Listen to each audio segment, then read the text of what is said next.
大家好，我是 James， 专业料理人以及食品研发设计师。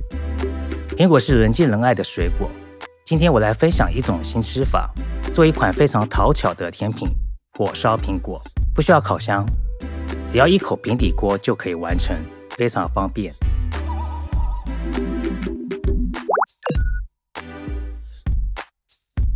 首先来处理苹果，选用质地比较脆的青苹果，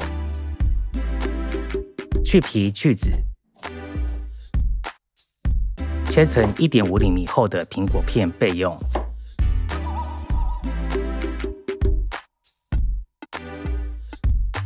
这款甜品我们会用到一些云吞脆皮来做夹层，自己在家做也很简单。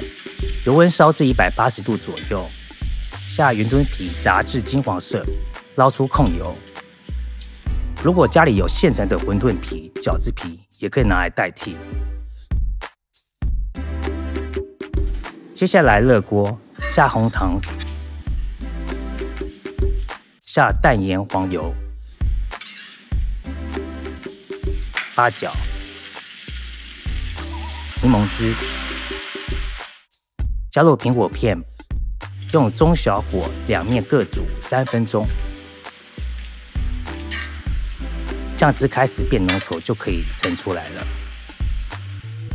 所有材料都准备好了，我们开始摆盘。在盘底浇上一点酱汁，依次码上苹果片、脆皮、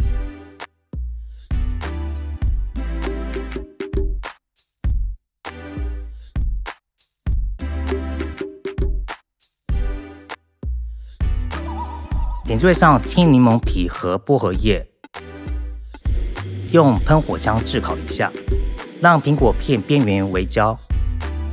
这款简单又美味的甜品就可以享用了。